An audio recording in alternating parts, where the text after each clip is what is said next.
the numbers. And we're live. Hello, ladies and gentlemen. Welcome back to Delusions of Grandeur. I am one of your hosts, David Streggy, but today we are going to be discussing some very different films tonight, but Yes. and I believe that they were audience appreciation April picks because that is our theme. So, Jake, why don't you tell us a little bit about the film that the first film that we are discussing, and who exactly gave us this particular pick? Yeah. So first off, we'll go ahead and send a thanks to our guest tonight, Roger. His group, Animes and Collections, is tonight's movie choosers, and they have they have chosen a pair of quite different films from quite different times in the life of the anime in the world of anime. And we'll be starting off with the 1988 classic Studio Ghibli film from Isao Takahata called Hotaru no Haka, or Grave of the Fireflies. This is a film that was released on a double bill with a film that we covered a couple years ago, Hayao Miyazaki's Tonari no Totoro, My Neighbor Totoro. And it's a very unusual pairing in some ways. Both lovely children's films. Yeah, very much so. Although more on that as we get into this discussion. You know, kids. Yes, exactly. In a way, yes, they are. in a way, yes. And again, we will get into that when I talk about my first impressions, but maybe some of y'all will as well. But Grave of the Fireflies is a very simple film in terms of plot. There's very little. It's essentially a slice of life film about life in wartime. And the IMDb description is a young boy and his little sister struggle to survive in Japan during World War II. That's a slightly simplistic way of putting it, but that's in effect a decent summation. So we will go ahead and start talking about our first impressions. And I'm going to start. Well, why don't we start with Roger? What's your is this your first time with this film, and what is your initial impressions? Well, this is not my first time with The Grave of the Fireflies. It's been out for a long time, and I remember seeing on U.S. Manga Corps' release years ago. It's one of those kind of animes that never seem to die. You know, it's just like the certain other ones like Fist of the North Star. It kind of hangs out. Of course, until we talked about it, I've always had considered it to be a film that simply is not for the light of heart. It's not one that you want to show somebody for the first gateway anime, because they're just gonna run away from it. No, Absolutely. With one exception, I'll throw out: if someone is a hardcore war movie buff, maybe. Well, there are a variety of war movies you can definitely talk about, but this thing is just so heavy. It doesn't really. I kind of consider this to be more of an interpersonal kind of film, the struggle and death of two particular children. It's just it's a tragedy from the beginning to the end. There's no happiness found here. So this is something you may want to consider as a part of a couple of films, and maybe you want to show something about something war related. Then you want to show this as something that's at ground level. But definitely, this is something I wouldn't show a newbie. Good deal. Right. But your overall feeling on it, other than heavy, I think it's very effective. I think it's a very effective film. It does portray the aspect of war very effectively. And the part of being bombed by the Americans and the result of that, and they lost their homes, their parents, and of course eventually the characters themselves. I don't think it's just one of the few films where I've seen there's no person that kind of kind of lives through it. It becomes physical. Starts from death, goes from a physical stage, and then goes back to death again.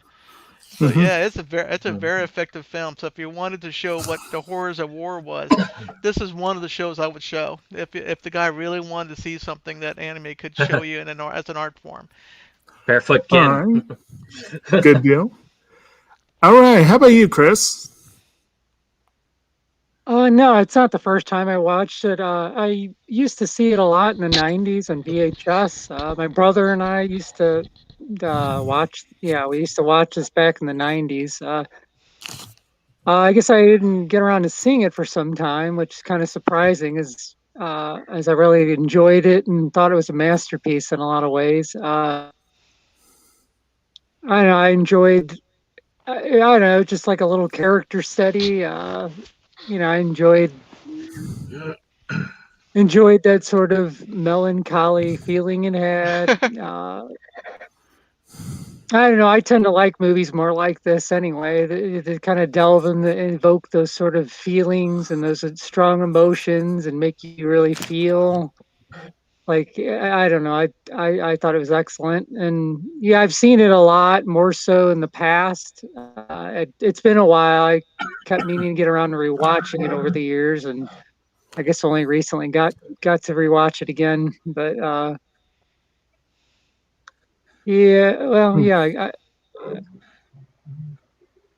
I guess yeah, and trying to think what else I was going to say.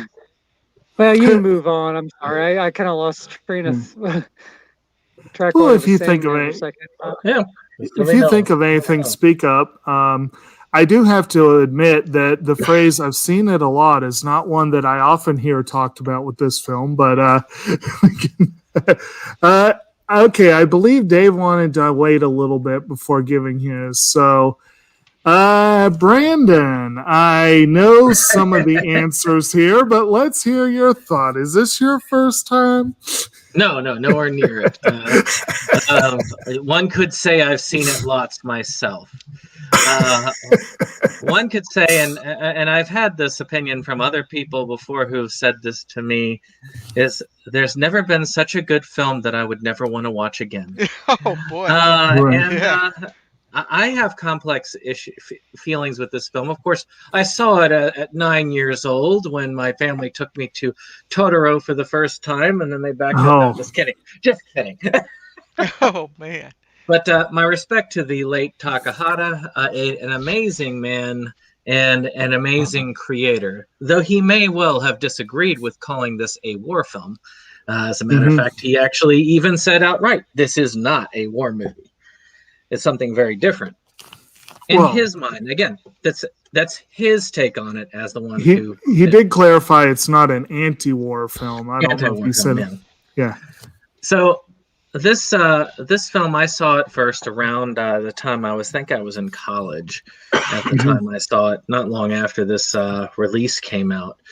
And I at first had my feelings at first were very different than my feelings are now.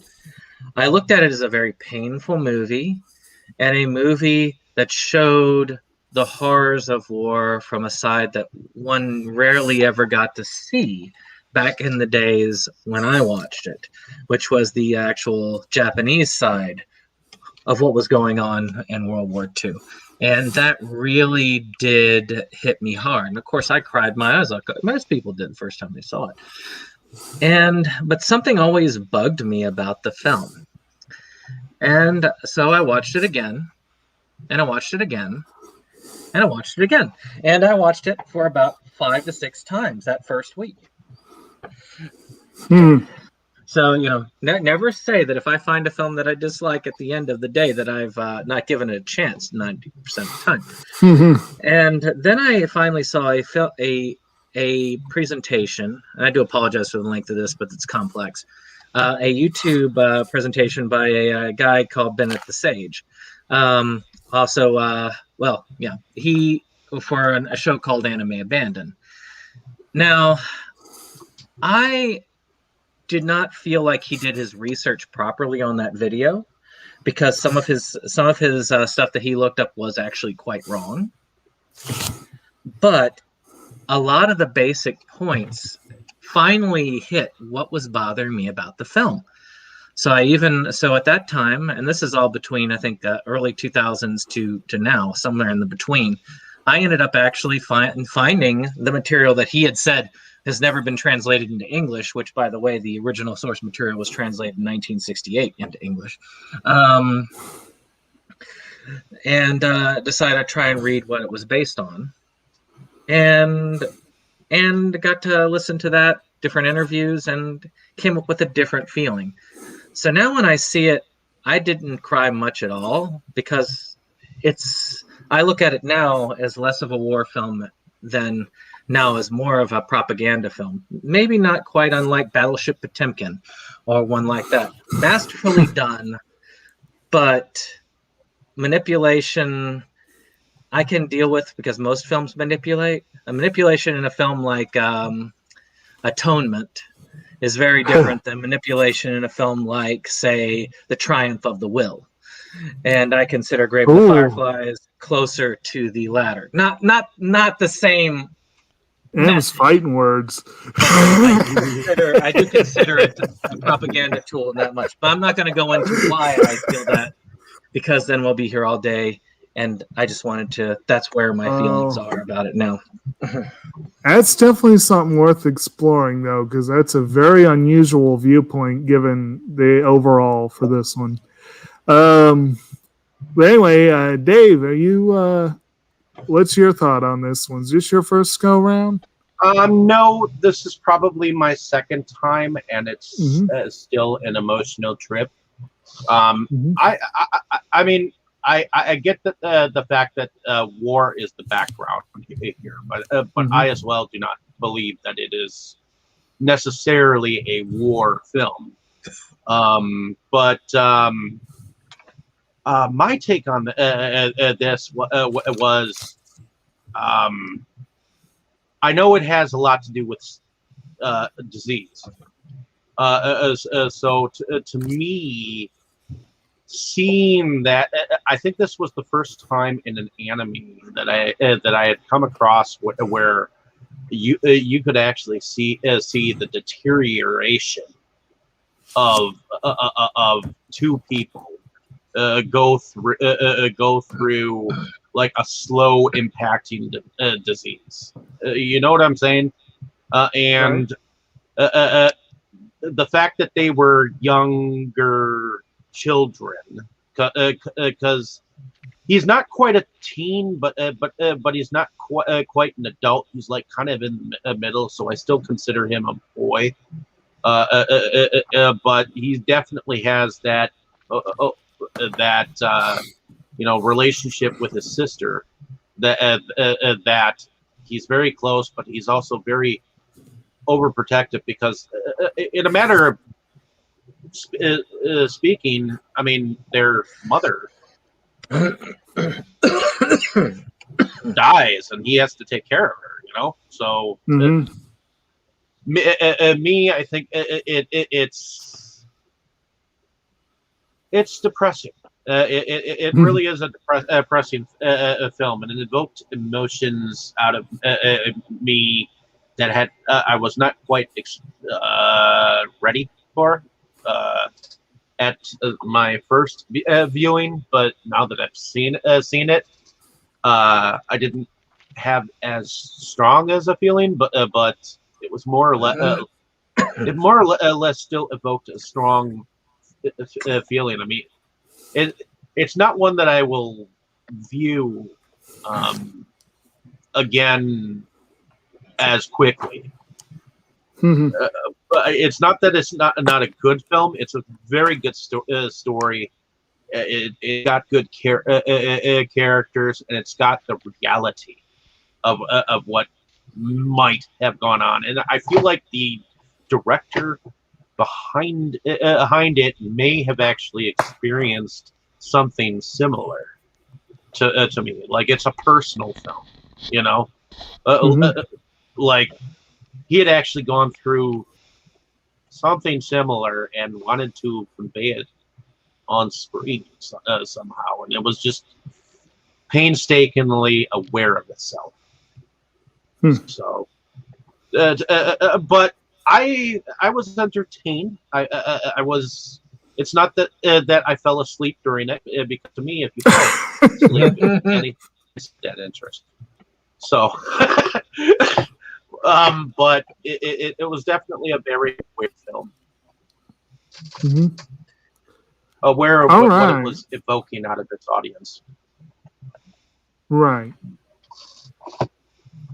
And for my part, this is a film that I may have mentioned this in our discussion on Totoro, or maybe on one of the other discussions, that my real initial introduction to Studio Ghibli, as it was for many people, was going to see Spirited Away. I believe that was the first anime I saw in theaters.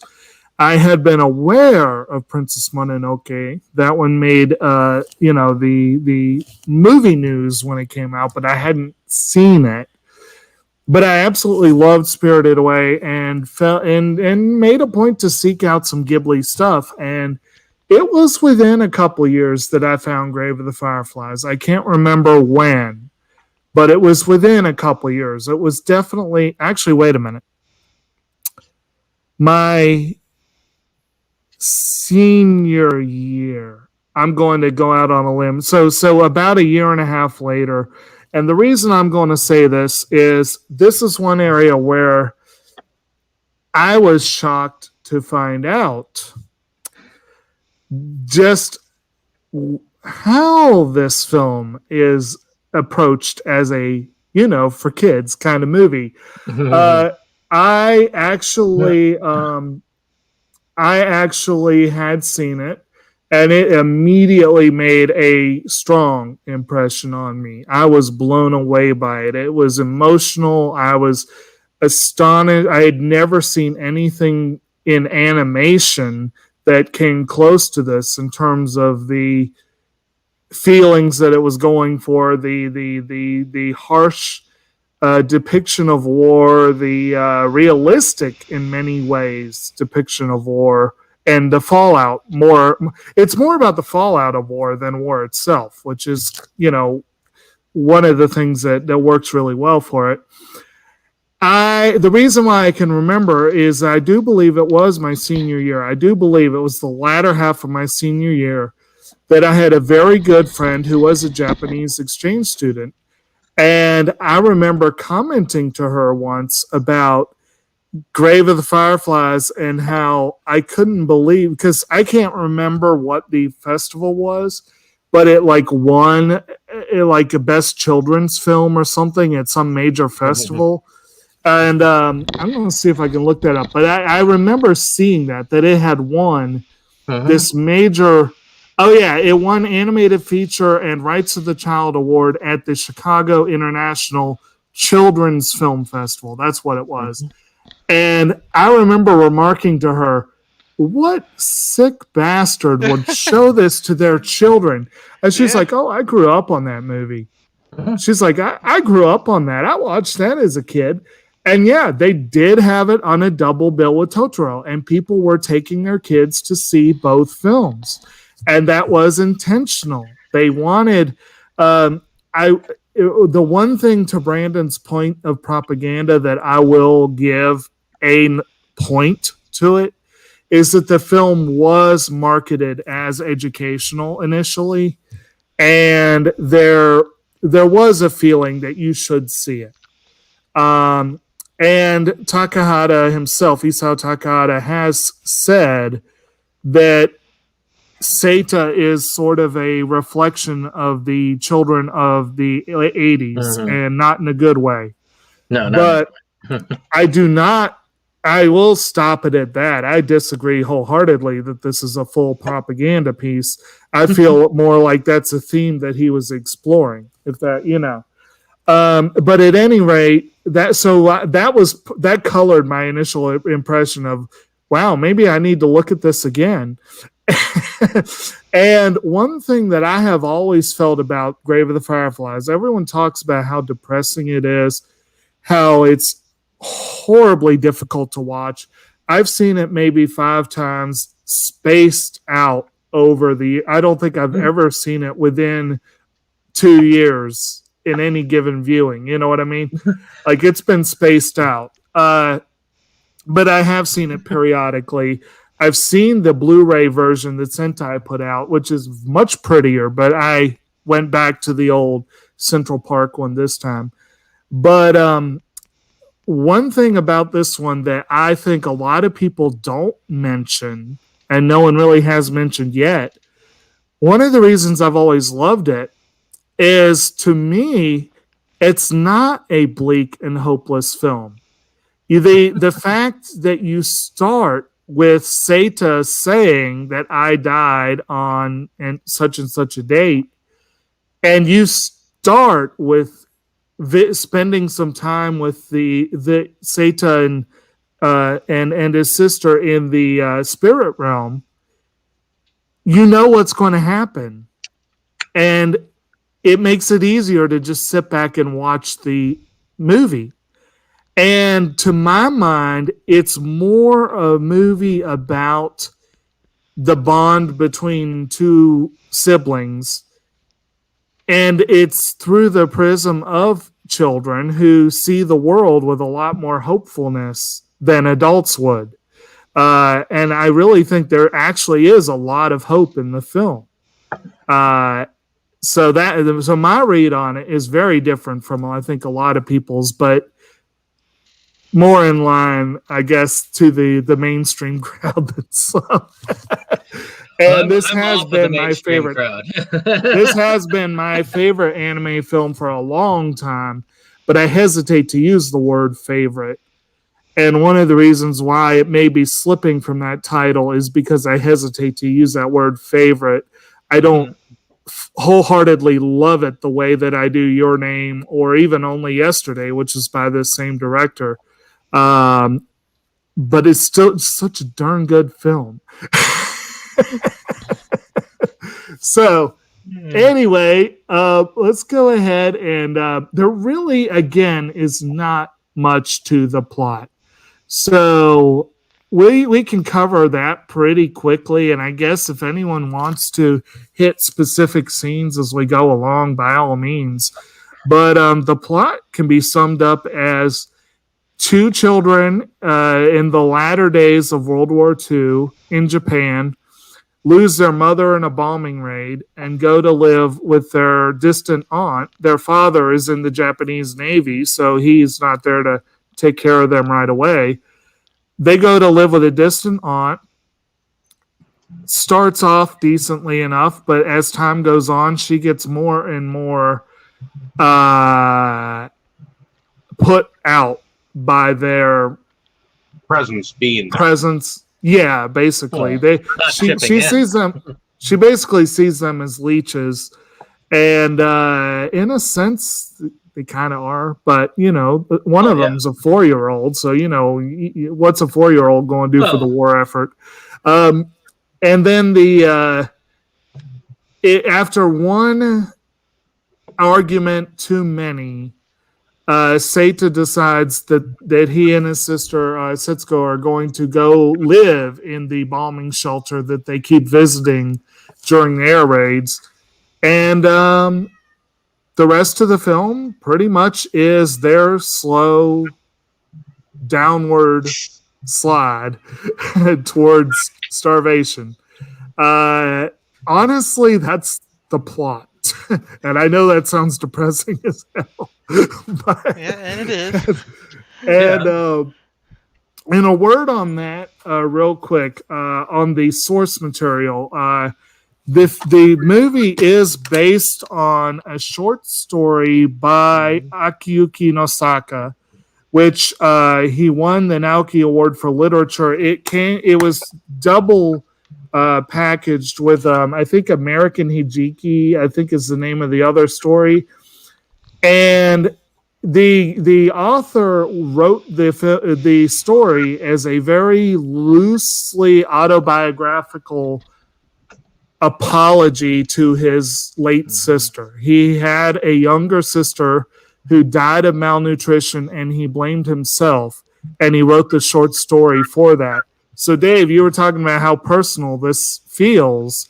Yeah. It's not the director, it was the writer of the short story, although Isao Takahata was alive at the time and had at least vague memories of bombing raids and things like that. So he drew a little bit on his old experience, but the author of the story, it's a very autobiographical piece in a sense. And this is one of the reasons why I so strongly push back against the propaganda angle, because the story is an apology to the late sister. That's its reason for being. Takahata may have different reasons for turning it into an anime, but the story itself, that was its basic origin. And so that's pretty much the plot. And did anyone have anything they want to throw in on that? Any important beats that I overlooked? A couple of things that I had. Okay. As anyone knows, the source material is not the movie in its entirety. And Takahata did make some significant changes, a lot of it to suit where he was going with it. True. And a lot of this was aimed, as you had said, at the youth, really and truly. Even has even been said in some interviews that he had said that the American reaction, it is what you make of it. Just like you see hope in it, that is your reaction, but that is not necessarily the definitive what it is. Right. The definitive what it is art. It can be interpreted, but we are not the intended audience by any means. So how we interpret it is anybody's guess. And of course, Takahata didn't care that we interpret it as an anti-war film, because Americans at large look at it as an anti-war film, because it is. War is hell. This is how terrible things are. This was there. That's how I interpreted it when I first saw it. But the idea being that these children, I mean, and there were a lot of street gangs. There were a lot of things going on at the time with the youth of Japan who had grown up, had not had that experience, and did not understand that you need to come together as the whole. So I think that the whole purpose of it, I didn't think that the aunt was necessarily mad at the child. She was mad at Saita because he was not. They were going to the beach. They were having fun. I mean, she could have been taken care of with the minimum needs, and he could have been volunteering. He could have been helping, like the daughter in the household was. But he chose not to. What was that, Dave? I was saying the aunt seems to have lived her life as like a field worker or someone who provides for her home by menial labor. And so her side of life, she seems to feel that you must work yourself to the bone every day to provide for your family. And she saw him, her nephew, as this stuck-up,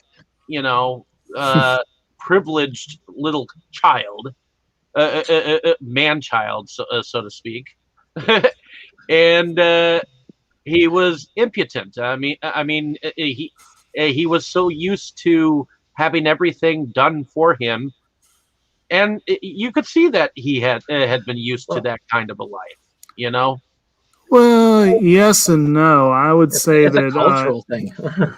I would say Saita is not helpless. He does have homemaking skills. He was helping care for his mother. He bends over backwards for his sister. He truly, the only thing is, he is so tunnel focused on her that he doesn't really care too much about the bigger picture. And I think the aunt resents that. I think in her mind, it is an all hands on deck situation just to survive.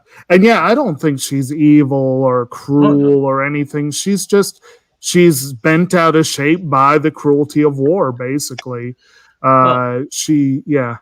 She represents the Japanese culture as a whole. The idea of work for the whole. The level of individuality that we have here is not the same thing as in a Chinese culture is worse about this than Japanese culture, but still, the idea of being an individual, of thinking only of yourself or like one other person, like he's like, it's just me and my sister against the world. That is so against what that idea that they were fighting for. The idea is like, we are better as the whole, that you chip in, that you help out. If he had actually joined the sister and volunteered at such and stuff like that, did some extra work, still had some time with his sister, but not as much, you wouldn't have had the confrontation. And they lay that out pretty plain. When I first saw it, I thought that evil aunt. And it wasn't because I only watched the dub, because out of the, I think it was 15 times I've watched this film. Wow. I have watched it in the sub a good 5 to 6 times out of that. And I watched it, and I said, I've watched this film 5 times straight within a matter of a few days the first times. So, it's not because I haven't seen this film enough. Maybe I've seen it too much. But to me, it's there. And that's the thing. It is guilt. But and one of the things Takahata even said in one of the interviews on the disc is that he was slightly disappointed, but he wasn't entirely disappointed because he was building the sympathy. But he also wanted to also elicit a reaction of Seita is irresponsible, and he was responsible for his sister's fate. And that they didn't quite get that full reaction. He didn't get the one he wanted entirely. I honestly gave that reaction a little bit. Seita has always bugged me, and part of the reason why is that he does make a couple of boneheaded decisions. And he does make a couple of, he's a kid and he makes, it's not unrealistic, the things he does, but he does make some unfortunate decisions that carry a lot of weight. And so, there's definitely an element of that he is not presented as perfect and innocent he's the stand-in for today's, well, not today's, the youth of the 80s, Youth of the 80s. Yes. Oh man! Now, if Takahata was making it today, he probably would have been really lazy. As I said, try not to take any of my points to say that it's not a masterfully crafted film. I just feel like the intent of it is very different than what many people look at, because my belief is this is a very powerful anti-war film that shows how terrible the Japanese had it after World War II, and the struggle between the sister and brother represents how terrible war is and how unavoidable the tragedy is. And that's what I normally get when people talk to me about it. One could also say how helpless the Japanese were after war, because at that point in time in history, from an American point of view, we hated them. Our country as a whole hated them. So, do you think that any of their people were getting any type of help? No. We were putting them in concentration camps after the war. So, to me, seeing the disease take the children on of starvation, and what happened to them as a family and as a whole, I can very much see how this type of situation could exist. Right. You know what I'm saying? Oh, yeah. And I actually believe that what Jake has talked about in this, a movie that shows the horrors of war yet has a hopeful end, to me, that explanation is more towards Barefoot Gen, in my opinion, which blatantly shows the horrors of war. That's one that you would have a lot of trouble, at least a part. I can imagine. Anyone who's seen it, actually, Roger, you've seen that, right? You've seen Barefoot Gen, right? No, I have not seen it. I've heard about it, but it's one of those kind of things I looked at and said, "Oh, it's going to be like Grave of the Fireflies." Maybe I should.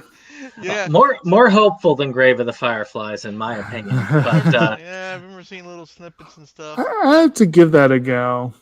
But a hard watch, a very hard watch. Yeah. Not a slow. It's not a slow burn hard watch like Grave of the Fireflies. It's a, oh my god. That type of watch. Right. But I just want to use that as a comparison piece. Right. One thing that I do have to agree with, and actually, I don't know if anyone, this collection does have an interesting interview with Roger Ebert. Did anyone watch that? No. Oh, he loved the film.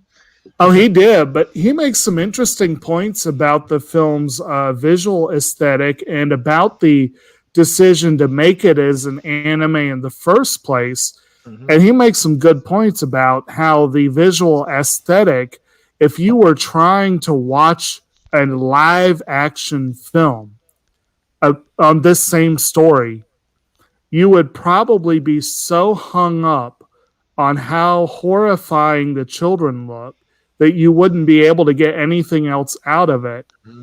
And I think that's probably true. I just watched that short film Hunger Ward last week, and oh god, that was hard to watch. And that's a 40-minute film where the actual pictures of emaciated children are just a part of the runtime.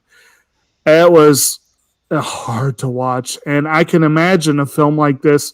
I can't even imagine the live action ones. And actually, Brandon, you're talking about how this one is kind of trying to drive home the point of like the hardworking Japanese versus the indolent youth and whatever. Supposedly, the live action TV movie of this focused on the aunt and focused on how different things were for her which may have been an aesthetic choice to not have to show so many starving kids, but it also might have been it might have actually come off as even more jingoistic in that reading of it than this version did, I would imagine. But I could be wrong. I haven't seen the live action ones. There's a TV movie and an actual movie that are live action, but I have not seen those. Don't know if they'll ever get an American release. Well, the short story is a tough read, but a good read. Right. I actually believe that if Takahata had done it straight out like that, I wouldn't have the problems I have with the film today. It would have been pretty much. I think I would have remained as my initial reaction to the film, which was, it's a great film. I don't need to ever watch this again. Now, yeah. I guess we'll get back to the theme, I guess, eventually. But we've already kind of touched on some of the characters. But let's go ahead and do more of a character look at. Of course, the main character is Seita. He's a young man in basically his early mid-teens, I guess. He's like 14-ish. And he is basically the man of the house, has been since his dad went off to war. And like I said, he was taking care of his mother. He shields her death from his sister. He doesn't want his sister to find out. And of course, the aunt apparently is the one that broke the news at some point. And he basically bends over backwards to help her. But as we pointed out, he doesn't extend quite the same courtesy to his aunt, and eventually ends up doing things that make him a traitor in other people's eyes, stealing crops and that sort of thing. So just, I guess if y'all want to throw in any additional points about him as a character, and I think we've already gotten a little bit from Brandon about what he thinks of Seita, but haven't heard as much from Chris and Roger. Well, what I remember seeing from the film, they were just both surviving in a terrible time. Seita, of course, not being mature enough to have foresight to gather the necessities that they need to survive. They just they just left. I guess they just lived day to day. Just live day to day and see what happened, and eventually, he realized. I guess he kind of wakes up and see his sister emaciated and dying. He takes it to the doctor, and the doctor says she's dying from what's it, starvation? Yeah, and malnutrition. Well, yeah. Or malnutrition or starvation, and it's just a tragic scene. It just kind of sticks in my mind. He's desperately trying to bring life back to her by making food for her, but she's passing away just as he finishes the meal to be given to her. And it's a hard film for me to watch and talk about. But I do know that Seita, I love him or hate him or whatever, he was dealing in this particular film, right? That's in the structure of it, in an impossible situation. And what he's going to do? The country's destroyed. The people are just out there and got looters, they got killers, they got crazy people. He has a young sister to take care of. He had a tremendous amount of pressure just to try to get him to live from day to day. So in the end, I think that he does have a redeeming quality of being stoic, and the will to survive, the will to see things through, the will to try to give affection to his remaining family is a very strong point for him. I think that though I do think the stoicism and pride also. Pride go before the fall, as they say. Right. And I think that the fact that he would not go back to his aunt, that he would not crawl. They even give him a chance later in the movie. Like, son, you need to go back to that aunt and apologize to her. And he's like, no, I'm not going to do it. It's his pride that hurts him and his sister in the end. That's part of it, definitely. But that's that whole concept, and an American concept too, right? The idea that we're not expecting to give a handout here. We want you to work for what you get, and if you refuse to work, well, there are some who believe that if you refuse to work, you should just starve to death and die, which is what happened in this case. But that's that idea is like you need to chip in, or you need to actually do work. You need to chip into the help of the country, or you die. And he could have saved the sister, but that's the point. I think that's the point that Takahata made. That's the point, really, that the original author made. He felt guilty because of his pride, because he said, no, I alone can take care of my sister. I don't need to give that responsibility to anybody else, which was the crux of the short story. It was even clearer there. That was because of his pride that she died. At least that's how, and I think that's how the author felt about the real life thing, is that he was too prideful and the pride cost his sisters. I think from what I understood, it was also an element of he felt like he had been a little too greedy, like he had opportunities. He had taken her food. Right. So and actually, and Roger, I want to point out, like, I agree most of what you're saying, but Takahata himself would disagree with one of those comments, that the ability to see it through. I've seen in his interview where he says straight up, Seita has no perseverance. He has no patience. And that was his viewpoint on the character, that he doesn't see things through, that he runs away. Now, I will disagree on that when it comes to his sister. He saw that through as well as he could, but definitely with a lot of things, I think the pride and the lack of patience was part of it.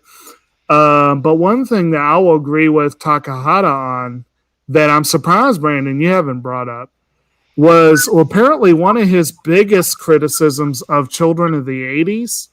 And I think this applies to American children of the 80s too. I think this was very much a pandemic, if you will, at the time, was the belief that money fixes everything. Yeah. And this kid, he got some money from his mother. And at one point, he gleefully says, we've got enough to live on. We're good. And so he believed because of that. And then he came up against the hard reality that money ain't going to do you any good if you can't get what you need. Mm-hmm. Like, I think one of the most effective moments in the movie, and I think Roger touched on it, was the scene in the doctor's office where, the doctor's almost bored. He's like, well, she's probably having diarrhea. That's probably causing her malnutrition. So, next patient. And it's like, wait, aren't you going to give her a shot? No, she just needs food. And he just looks at the doctor and he says, where am I going to get food? Not my business. Yeah, exactly. But that was a hard reality that he came up against, that he wasn't expecting, that he thought he had the ability to make it through because he had a little bit of money. And because he was resourceful, he was good at cooking and cleaning and all those kind of things. He was able to do the basic stuff that needed to be done. He knew what he needed to buy to cook food. He knew most of what he needed, but he didn't know that you can't buy your way out of everything. And that sometimes, as Brandon said, pride can sometimes, your best intentions, pride gets in the way. And actually, I wanted to add one thing. What's up? Go ahead, Dave. Go ahead. I was going to say money does eventually run out. Yes. Well, actually, and there was another thing about that, a subtlety, and I don't know why I didn't catch it the first few times I watched it, but then when I watched the Anime Abandoned episode, I was drawn back to it. Was they had that scene? I don't know if you remember that scene where they had like the teenage girls. They're talking about how happy they were that the old record player survived. Mm-hmm. But a lot of that saying, the youth being focused on things, look, our stuff made it through. Mm. It becomes about things and not people. And I thought, it's like, and I didn't catch it the first time I had watched it, or even the fifth time I'd watched it. Mm-hmm. But I admit it was kind of cool seeing that being pointed out. Like I said, and I will say this, the Anime Abandoned episode, if you can check it out, it does have some good points, but it is very flawed factually. So I will warn you on that. And folks at home, we like to get our facts straight. We don't always do it, but we try. We try. But, okay, so the second one, of course, is Setsuko. That's the little girl. She's a little 4-year-old. And what's everyone's thoughts on her as a character or as a foil to Seita or whatever? I would have to say that she has a little bit of innocence about her. A lot of innocence. Right. Actually, I loved how, and I will give the props to the sub, to the Japanese voice casting of this, where he cast an actual young child to play this. Right. And not only that, but the fact that he was able to alter the lines that she said around what she could get out. And I thought he altered the animation around what she said. I thought that was exquisite. The only time I've seen that done as well is, and maybe not really as well animation wise, is in some of the Peanuts specials, especially the original Christmas special that just I mean, where they used real kids and they utilized that to their advantage. I thought that was an amazing thing. Yeah, Takahata talked about that in the interview, how it was, he felt standard American practice, but that it was very rare in anime. And I think now it's much more common in anime, but it was very rare at the time. And and apparently the people that put the girl in the, that put her forward as a contender had only taught her a few lines because they didn't think she could remember very many. And apparently her introduction was all Takahata needed. He was like, I want her to be in the role. And it was like, so that was pretty cool. And yes, I agree. It was cool. I think she was 5 and, playing a 4-year-old, which is very rare as well. And I think the kid that played Seita was a young man too. He wasn't old. Like he was more or less age appropriate. which is somewhat unusual as well.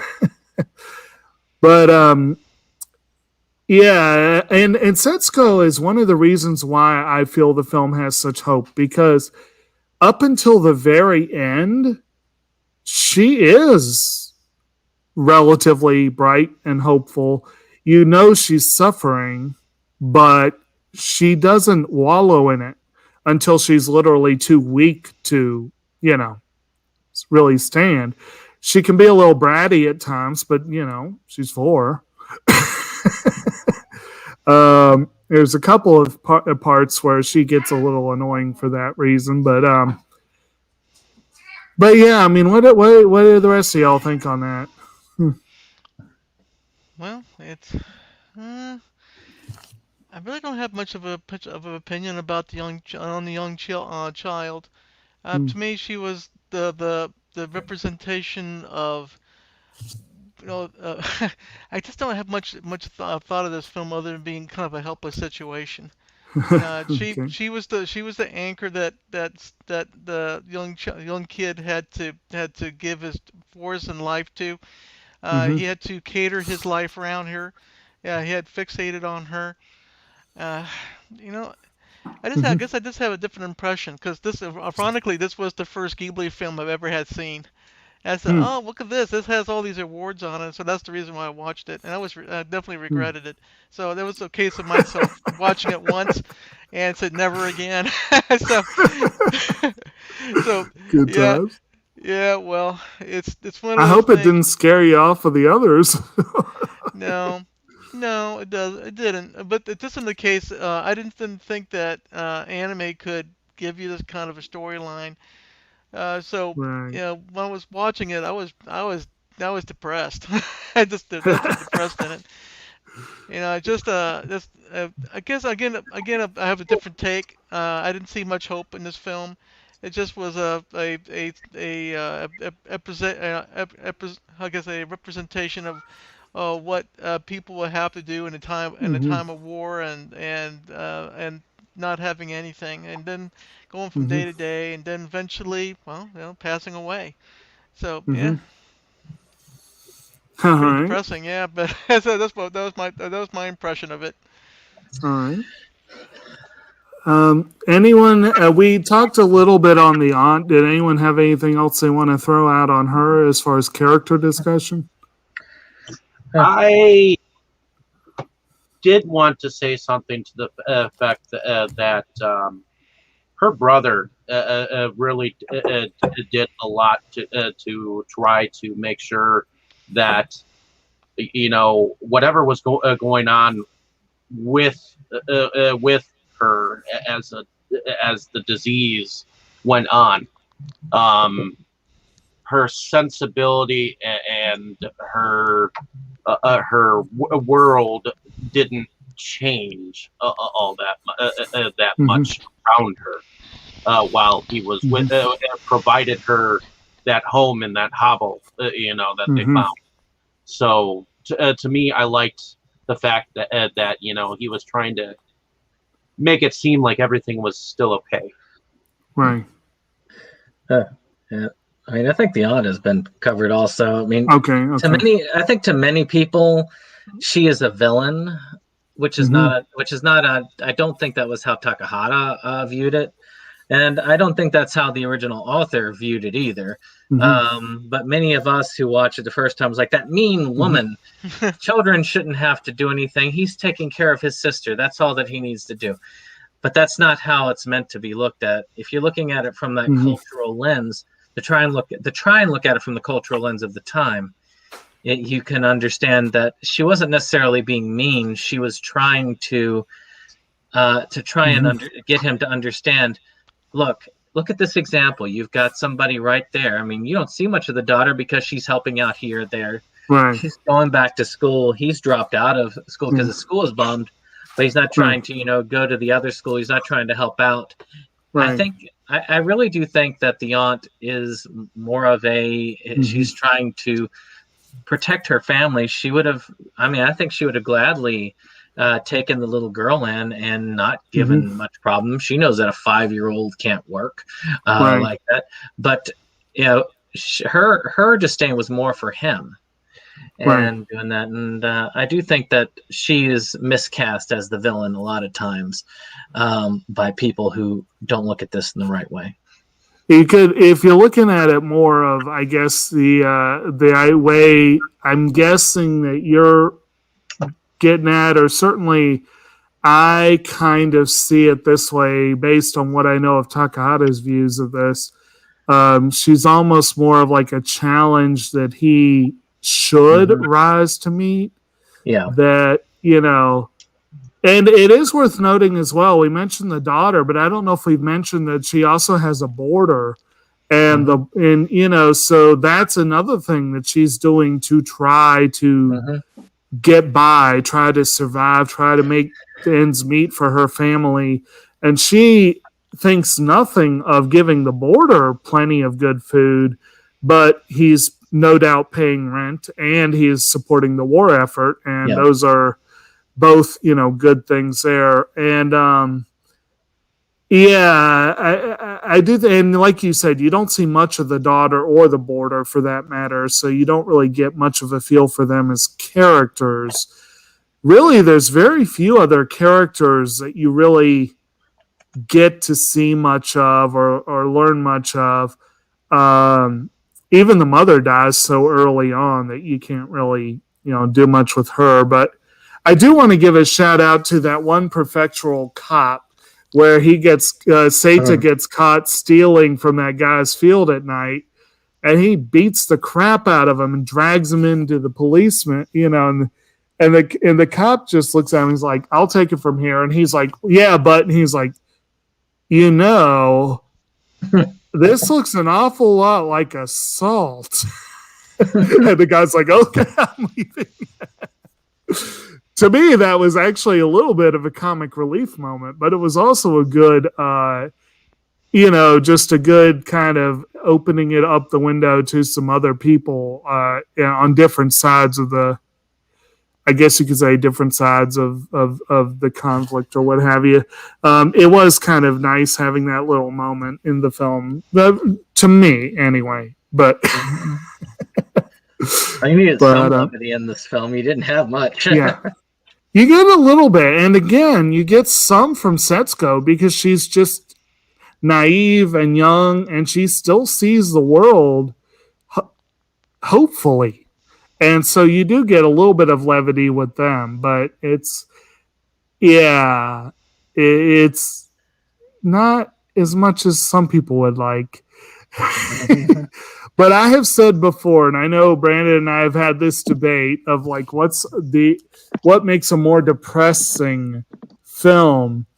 I do not find this film as depressing as I do, for example, 5 centimeters per second.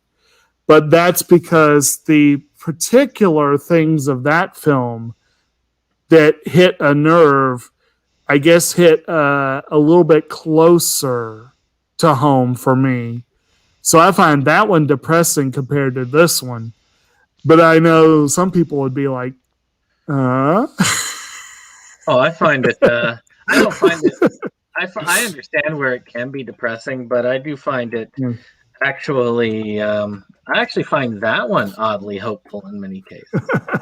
But again, by this one, I could easily say that it's one that you can watch again and again, and you can learn a little each time. This one is one I have a hard time. Yet I forced myself to do it. Much like many of the films that I have a hard time with in my collection, I forced myself to watch them, see if there's something that can change. And it did flick a switch in my mind, but in a different direction than I thought it would be.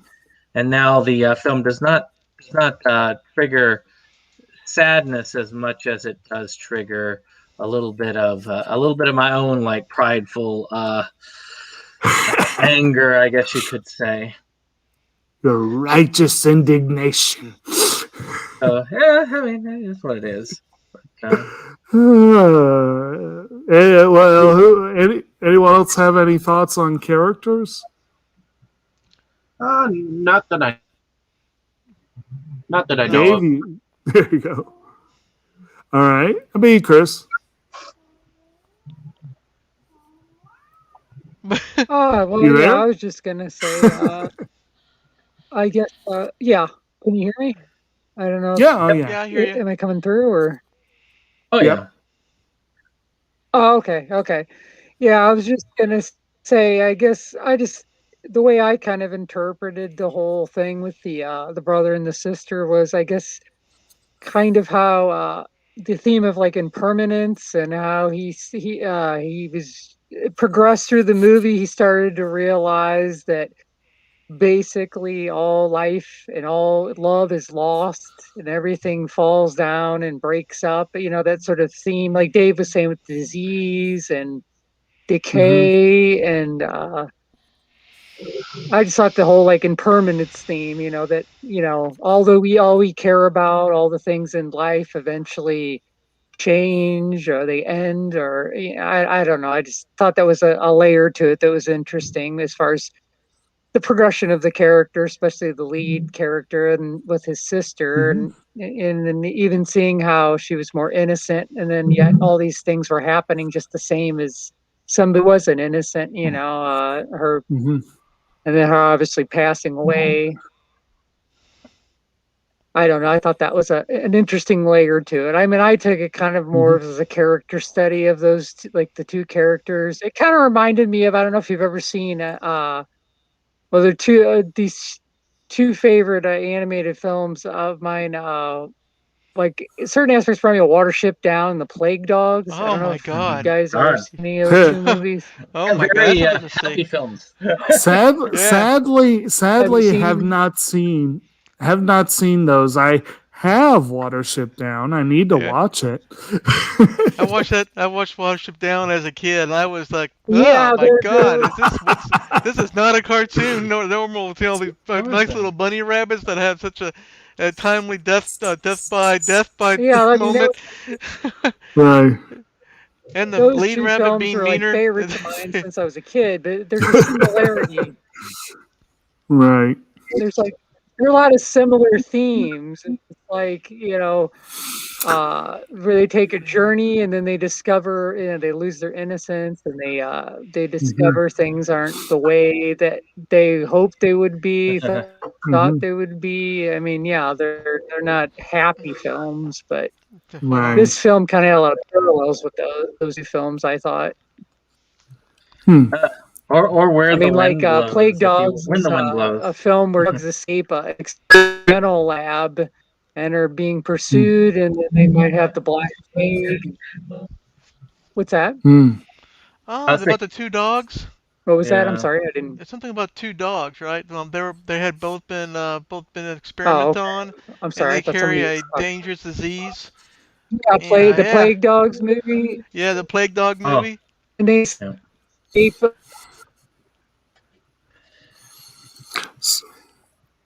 Okay. Yeah, the Black Plague, or well, they never stay. They never fold the movie. They were. This movie kind of had the similar ways. They had themes and.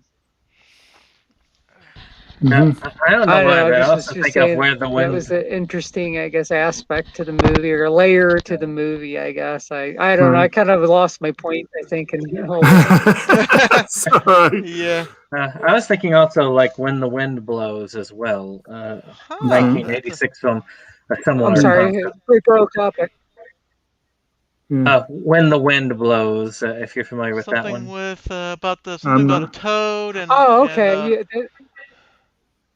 I remember. Isn't that like the Wind in the Willows or something? No, you're thinking Wind in the Willows. When the Wind Blows is about a British couple that survive the onslaught of a nuclear war initially, as they slowly face mortality and the end of life, which is another toy movie, movie that everybody loves to see.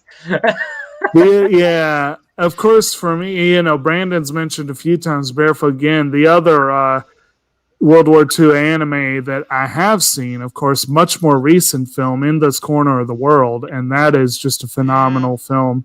The recut version of which apparently is the longest anime yet produced, But the original version was shorter than our next film, Haruhi. But In This Corner of the World was excellent. It had a couple of pretty graphic scenes in it, but for the most part, it was not as bleak as this one for the most part, and it was interesting. But that brings up, I guess it's probably time to shift gears a little bit. This is a film where theme is a big part, and we've touched on it a lot. But one thing I want to mention, a couple weeks back, we did our Tom Hanks night, where one of the films that we covered was Saving Private Ryan. Oh, okay. And I made the point in that one that one of the great things about the opening sequence in Saving Private Ryan is that you're following one group of people. They're not trying to catch the entire battle on screen. They're following one group of people. And that, for me, makes a much more effective war movie. But when you get even more tunnel focused than that, a film that I saw around the same time as this that had the theme of being very few people involved. I don't know if any of y'all have seen. There's a Bosnian and Herzegovinian film that I believe won the Oscar for foreign language film called No Man's Land. And the entire film takes place in No Man's Land between the two lines, where you have a Bosnian, a Serb, and a dude on a landmine. Yep.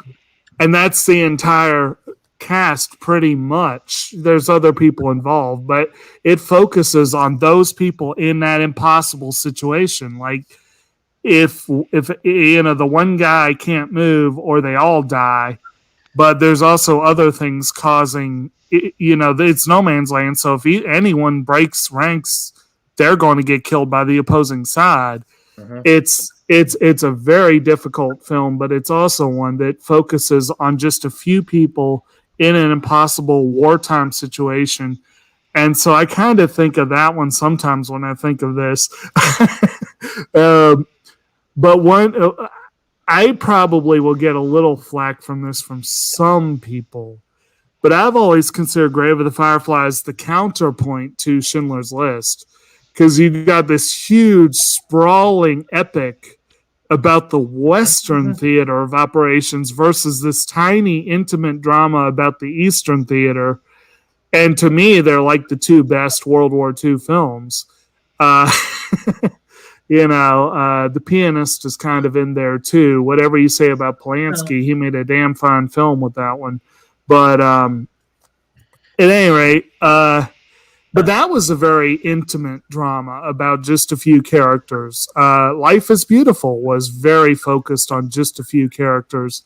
I'm kind of curious what y'all think about that. Is that improve the war film experience, or do y'all disagree with that?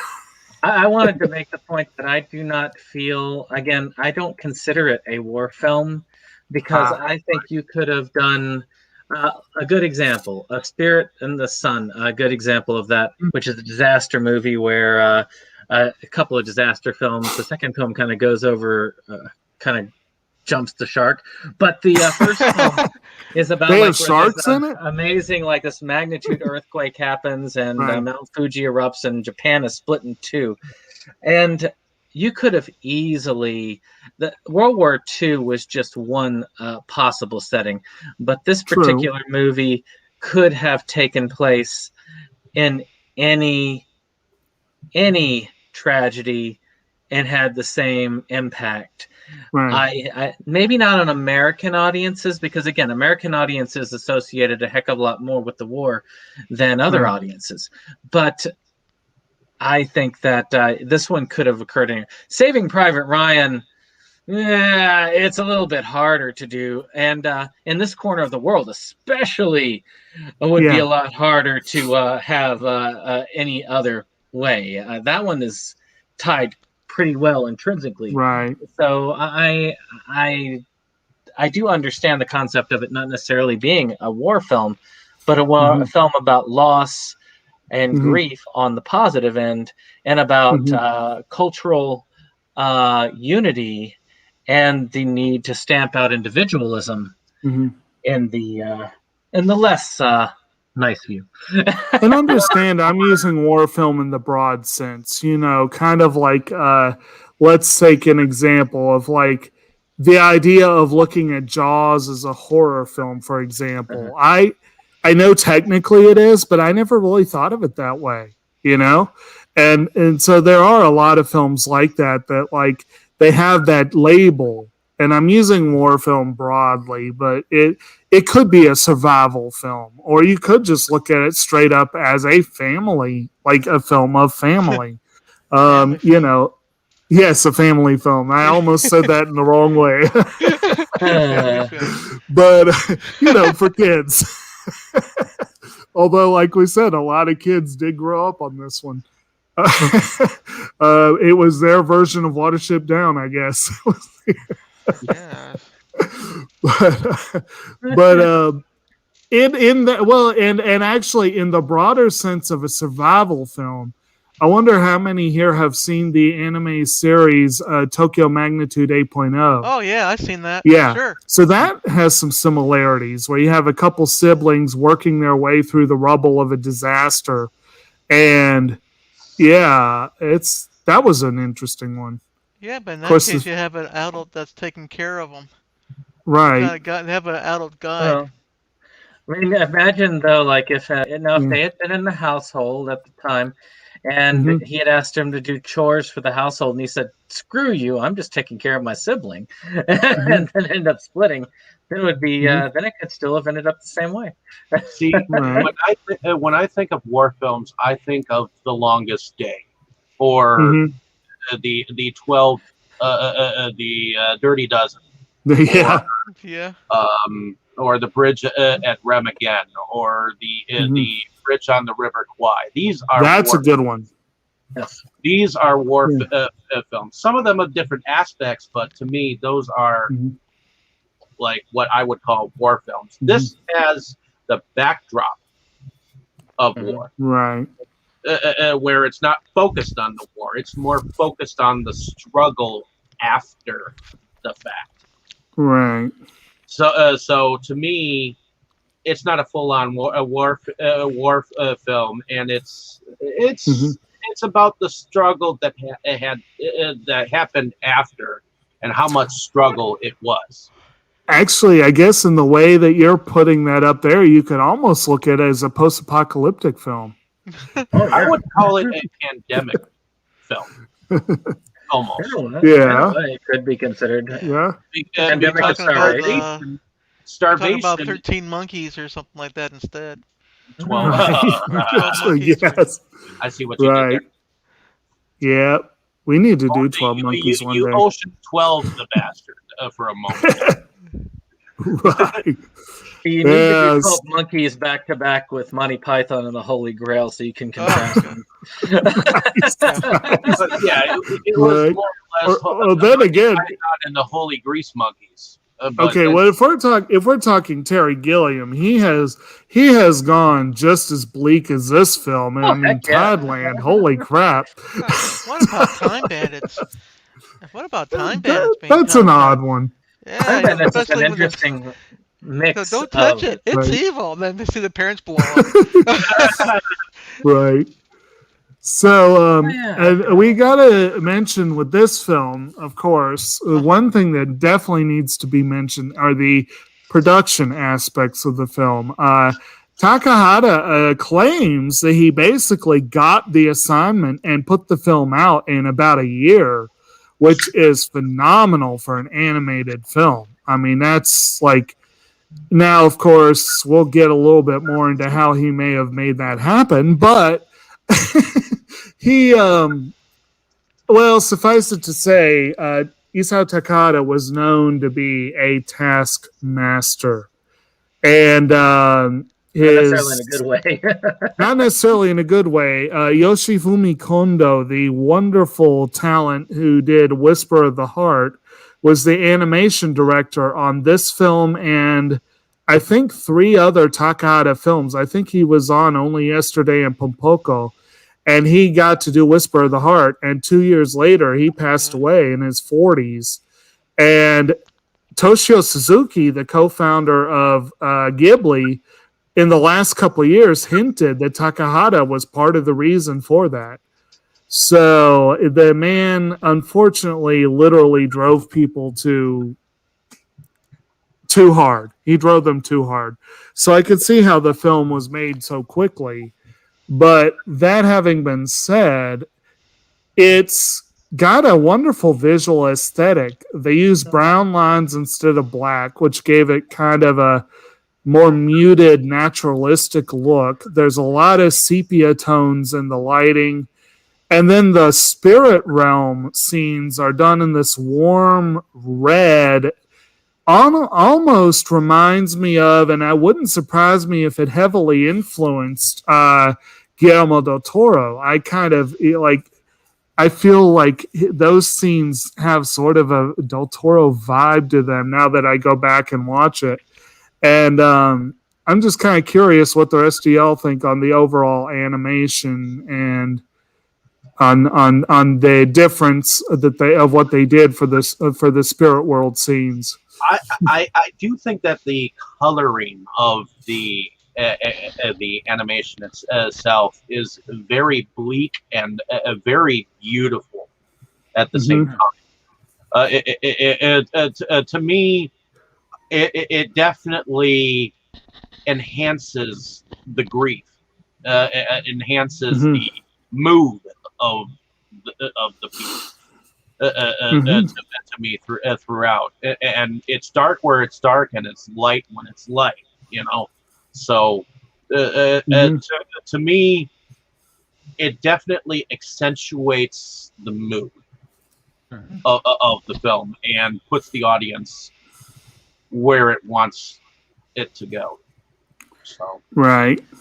I actually agree fully with Dave on that one. I really thought that it really did express the meaning. It is a masterfully put together film.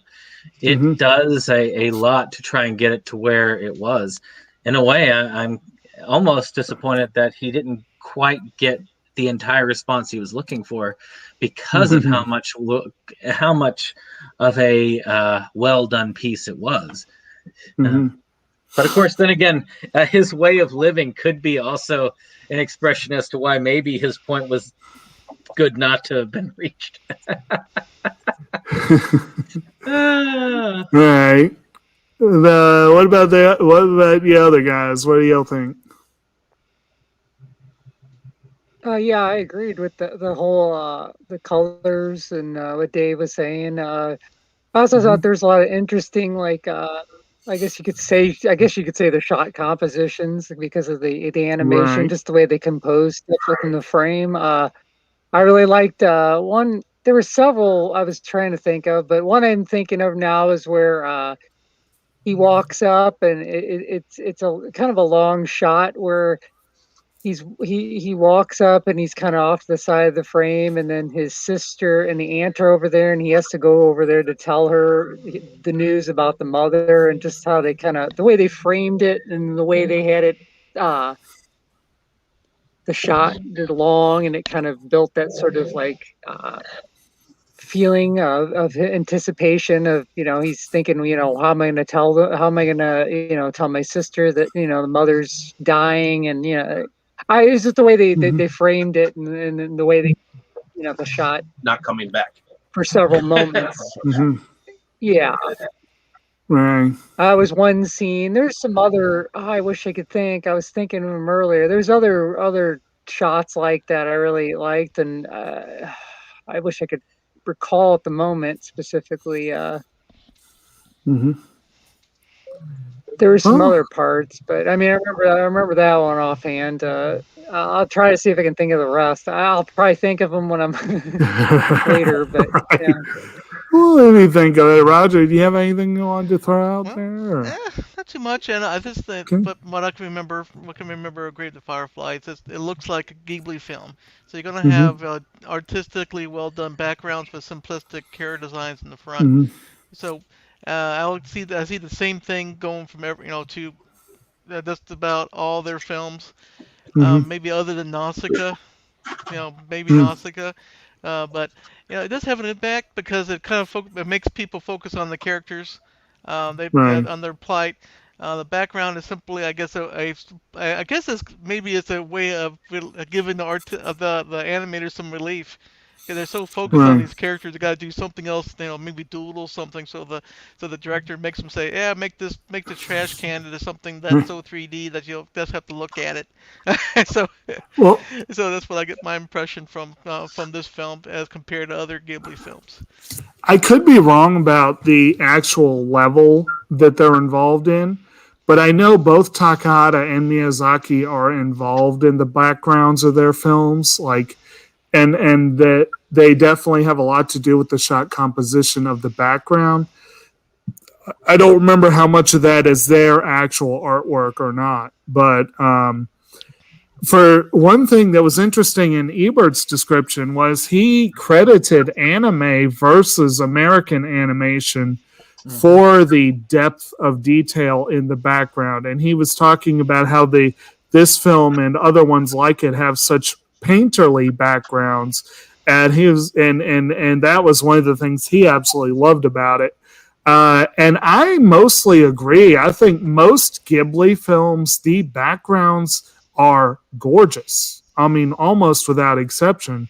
And the main exceptions actually tend to be the works of Isao Takahata, particularly My Neighbors the Yamadas, and that one was a very unusual art style. Princess Kaguya. Princess Kaguya was an interesting blend. There were scenes that were very abstract, and there were scenes that were gorgeously detailed, and it was a weird mix. But one thing that was interesting, Kaguya took 6 or 7 years for him to make. He was going to release it with The Wind Rises, and I think it ended up coming out a year and a half later. And, this one, he talked in the interview about how he was disappointed that he didn't have more time to play around with style, that he was forced to not experiment as much as he wanted to. But in a sense, that might have been a good thing. He definitely experimented a lot with Only Yesterday and a lot with Kaguya. And one could say My Neighbors the Yamadas was a straight up visual experiment. But this one was still experimental, but in a far more muted way, which I think fits thematically very well with the film. But at any rate, we definitely need to cover Only Yesterday one of these days, and Pompoko and Kaguya. And actually, I want to say it's my favorite anime feature of all time. So I can definitely. And at any rate, we've got, and then the music. The music has a little bit of an 80s vibe to it, which makes sense. It came out in the 80s, but it definitely has that 80s vibe to it. But other than that, I think it's fairly effective. What are y'all's thoughts on the music? It could have had a 70s vibe. Nice little funky groove to it. Not much of an impression from me, my friend. Not much from me, my friend. It's just something that puts in place to move the story along. Actually, the ending theme was really good. Yeah, it was nice. This was one, honestly, of Ghibli's films. This is, I think, one of their lesser musical efforts personally, but it's not bad by any means. It's pretty good. I mean, it's nowhere near the lofty heights of the sequel world of Arietti. That one, oh my God, the music was so great. But it's definitely not too far off the average, I think. I think there may have been a little too much 80s synth given the movie that we were looking at. Just a bit. But But anywho, I guess anyone have anything they really, really want to bring up in terms of production, in terms of what they know of the history or anything along those lines before we start talking about favorites? I will end on just my well, I won't. I'll end on the favorites technically, but right. just the last of my. I just want to say is as much as I have put out, and I've tried to do my best to not sound like I hate this film or be 100% negative on it. Actually, matter of fact, I think most of my comments have been very positive in way I think that the film was executed. It's just again, and I mean that in a good way. Yeah. It's again, it's not a. I do not consider this necessarily a bad film, but I do consider it a propaganda piece for the reasons I put up, and it does what it does very well. I feel the things that it wants me to feel in many ways. Regardless, every film has a manipulation value of a person's feelings, and when it comes to propaganda, it's even more important for that manipulation to be done correctly, because if you're not doing it correctly with that type of piece, you are not getting people to think the way that you want them to think in society. Right. Now, was that a full success? But it was definitely a partial success, and a lot of the other interpretations that followed as the film became international, though not probably what Takahata would have wanted necessarily, it still did a job that I think did a positive service for the world. Very good. If nothing else, it taught us Westerners that anime could go in places that even that may be Watership Down, but otherwise no one else would go with animation. It was a heck of a lot better than the other type of propaganda that I'd seen for World War II, which was the Sacred Sailors, which is that one's a frightening one. That is a frightening. If you have not seen it, you should see it. It's not anime, so to speak, because it's not in the same style there, but it is an early Japanese animated film that, by God, it is creepy. On the levels that they go. Oh. Lovely. How about the rest of you guys? Any other stuff before we move on to favorites? Well, I've seen my fair share of Ghibli films. I kind of look at this film with the lens with the others, with the others. It's next to, you can argue what Whisper of the Heart, I think it's called. If you listen closely, is probably the one I don't like that. I like the least. It's something that I don't particularly, I didn't care for much when I did watch it. I did watch it because of all the accolades it had gotten. It's it's a remarkable piece. It has all these awards. At the time I didn't have much way of anime to talk about, so I said, why not, man? Let's give it a shot. And so, it is kind of, in a way, it's kind of like a start, kind of started to my thinking about what Studio Ghibli was, and probably one of the reasons why I didn't particularly sing their praises too much until much later on in my anime career, when I started watching these films again with Nausicaa and the Castle in the Sky Laputa and the other ones. This one still remains to be pretty much my piece that I keep as a memory, and not so much of a piece to be seen. So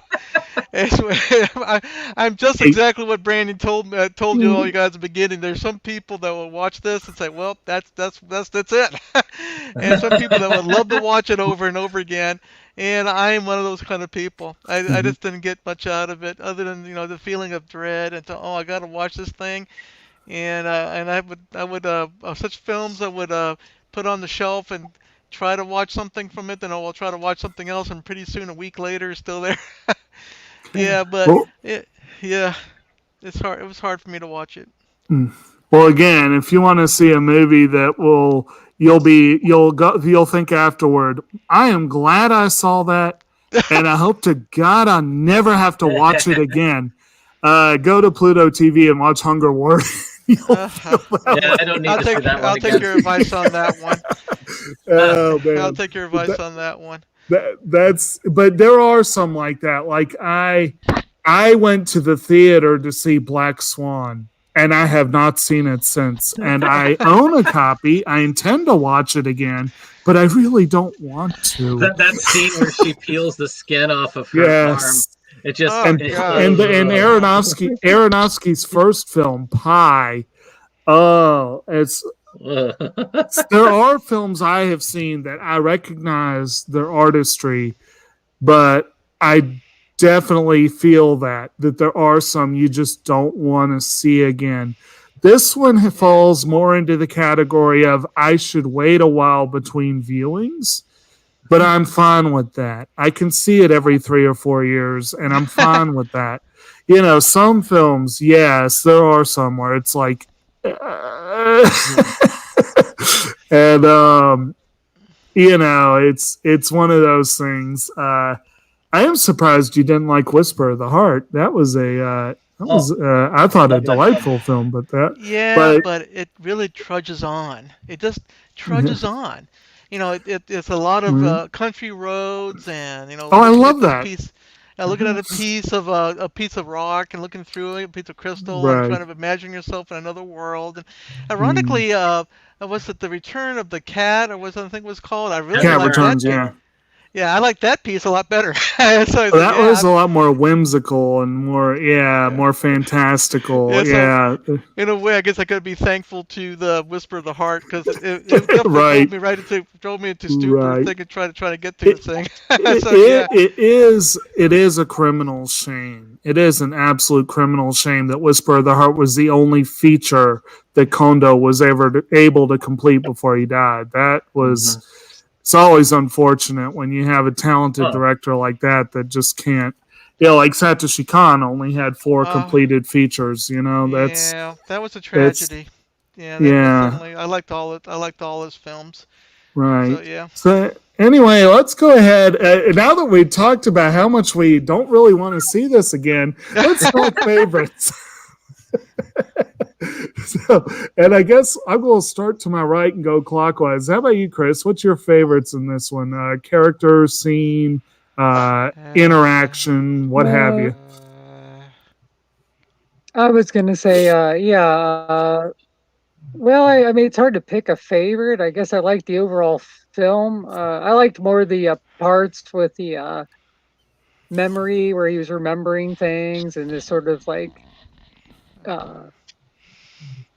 the sentimental scenes I liked a lot. I also thought it was interesting that there seemed to be a theme with rain and water and tears that kind of added to that sort of layer with when we were talking about the coloring, adding to the sort of the mood of the movie, the whole theme with rain and water and the tears falling. And I thought that was an interesting I like the whole the thing with the Fireflies, how it built up to that end of his sister being buried, and that whole thing. I thought that was an interesting way of doing things. Interesting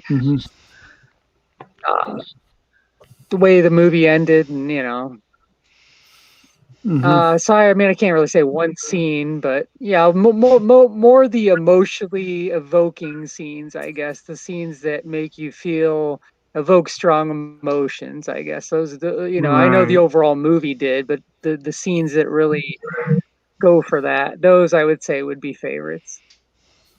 Okay. How about you, Roger? Maybe I guess for me it's more of a planetary look at it. I guess I do like the background, artistic value of the show. It's kind of hard for me to say I have a favorite part in this, because it kind of moves into the part where I think is really depressing. It's just very little for me to really enjoy it. I don't know. Well, you can say like most impressive or what sticks in your mind or whatever. Well, the thing that sticks in my brain the most is the opening scene when the kid, the main character is already dead. Right. It's already dead. That's just simply a narration. It's saying that I'm sure I'm already dead, and this would happen. And of course, the opening scene is September 21, 1945. That was the night I died. Yeah. That's Yeah. effective opening lines. As that really took definitely if you're going to talk about a memorable scene, like you said, I would be saying that. Well, this one of the few shows where I could actually see that the main character has already died, and now you're just seeing what happened to that led to his death. So that's what I remember the most. Yeah, kind of like another one of Brandon's favorite movies that we disagree on. But anyway, Dave, how about you? I would have to mimic some of what Roger said, but I would also like to put forward the time in the hovel where he really tried to make it seem like everything was okay. So like them just having the certain rituals of eating together and playing together and things of that nature, keeping her mind off of the problems that were really going on. Those scenes were pretty cool. Other than that, the fact that you get the whole story from a dead man, it's it is a depressing movie. So it is a masterpiece, but yet it's one that doesn't evoke you want to see it again, at least right away. All right. How about you, Brandon? Well, if I was to echo Stadler and Waldorf, I'd say my favorite scene, the credits. No, but I guess if I had to pick one that I looked at as the best, I preferred the opening, where you actually get to see the different colorations, the way they set up the scene, the way that they kind of gave you a heads up. Hey, this is gonna be a bumpy ride. So. Right. That's probably the best I could go with. Fasten your seatbelts. It's going to be a bumpy night. Exactly. Yeah. I'm going to concur. That opening sequence was incredible. Those opening lines. That's a way to open a movie. And again, I love the way that they did this, what I call the spirit world scenes. I love how they were done in all reds and warm reddish tones, and it set it apart nicely from the rest of it. And it wasn't obtrusive either. It was kind of like, other than that opening scene, mostly they do it in passing. Like there's a little bit on the train or at the very end of the film. There's two moments in the film, that opening address and very briefly at the end, where Sato looks directly at the camera to address the audience. And so that's kind of a nice little circular thing they did there. And I will again mention that the scene in the doctor's office, I just found that very effective. Where are we going to get food? That little bit of desperation. And I have to mention, because I somehow haven't yet, this is called Grave of the Fireflies, Hotaru no Haka, and yet we've barely talked about the Fireflies. There is that lovely scene where they're catching the Fireflies and making this sort of starry night in their shelter. Of course, as a tragic postscript, which we could have done without, but where you have the literal Grave of the Fireflies in that Setsuko builds. But just that scene, the beauty of that scene where they're catching and enjoying the light from the flies, I just thought that was a lovely, or Beatles rather, but I thought it was a lovely scene. And I should mention, because I haven't, that this is the film that taught me the words Hotaru and Haka. I learned a few other bits and pieces here and there, but definitely Hotaru is I think a lovely word, and I can credit this film for that directly. But other than that, I think that about does, or doesn't it? Anyone else have any final thoughts? Or is that your final answer? Is that your final answer? Yes? No? Okay. I guess, are we going to hold outros for the second one? Yep. Yeah, that's Okay. pretty cool. Well, all right then, folks. I'm glad you joined us for this bumpy ride. And this is definitely a film, like, whether you... I do think this is a film that probably should be seen.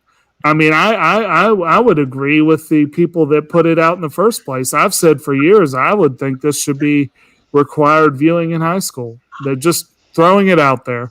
But definitely be prepared if you have not seen it yet. Be ready to watch something light and frothy afterwards. Yeah, it's definitely for kids. Yes. Yeah, no, for kids. Exactly. All right, so I guess we should say good night, everybody, and join us on the other channel for the Disappearance of Haruhi Suzumiya. All right. Good night. Yep. Good night.